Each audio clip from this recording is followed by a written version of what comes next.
Okay, real talk. Before Spotify, before Bluetooth, before your phone basically became your entire personality, there was this shiny little disc that somehow held a whole album. No internet, no cloud, just vibes and physics. So today we're answering the question, how did CDs store music? And trust me, it's way cooler than it just saves files. Imagine taking your favorite song and turning it into a secret code made of microscopic dents that only a laser can read.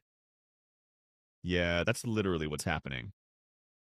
First things first, music isn't stored on CDs as sound. There are no tiny singers trapped inside, sadly. Instead, CDs store data. When a song is recorded for a CD, it gets transformed into digital form using something called sampling. But instead of thinking technical, think you're recording a video. But instead of video frames, you're capturing sound frames. Like what snap, snap, snap, snap, snap, but 40,100 times every second. Yeah, your song gets measured 40 IOs 100 times per second. That's called the sampling rate, and it's ridiculously fast because your ears are picky. Each of those snapshots gets turned into numbers, and those numbers, they become binary code, ones and zeros. So your emotional playlist, it's secretly just a long string of 10, 1, 1, 10, but make it dramatic. Now, here's where things get spicy. You look at a CD and think, smooth, shiny aesthetic. But zoom in, like way in, and it's actually chaotic. The surface is covered in tiny patterns called pits and umlands. Pits, tiny dents, lands, flat areas. But here's the twist. CDs don't store data as pit is 1, land is 0. Nope, that would be too easy. Instead, it's all about the change between them. Think of it like this. The CD is less like a barcode and more like a beat drop. It's the transition that matters. So when the surface switches from pit to land or vice versa, that's how data is encoded. Basically, the CD is speaking in plot twists. Now let's bring in the star of the show, the laser.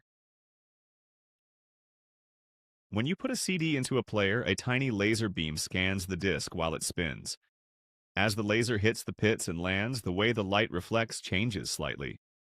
The player detects those changes like, oh, that reflection shifted? That must mean data. It converts those reflections back into ones and zeros, and then back into sound. So yes, your music is being read by a laser that's basically decoding light patterns at insane speed. That's not old tech. That's sci-fi behavior. Now, here's the part that makes CDs low-key geniuses. Error correction. Because let's be honest, CDs go through a lot. Scratches, fingerprints, being tossed around like a snack. But somehow, the music still plays fine. That's because CDs are designed to predict missing data.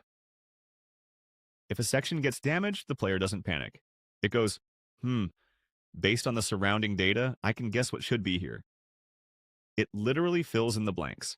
So even if your CD has seen better days, it's out here doing detective work to keep your playlist alive. Another reason CDs were such a big deal? Sound quality. They use something called PCM, pulse code modulation, which is basically a super clean way of storing audio.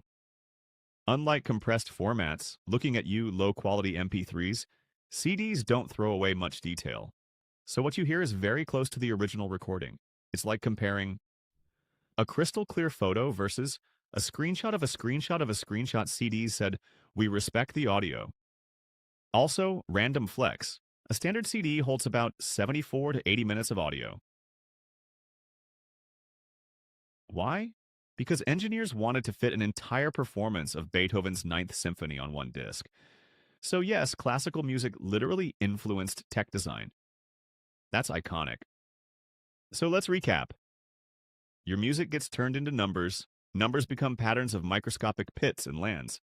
A laser reads those patterns using reflected light. The player decodes everything back into sound, and boom, you're crying to your favorite song again. All from a shiny disc. No Wi-Fi, no loading. Just pure physics carrying emotional damage. So next time you see a CD, don't think old. Think, This thing is doing advanced light-based decoding just so I can vibe. And honestly, that's kind of legendary.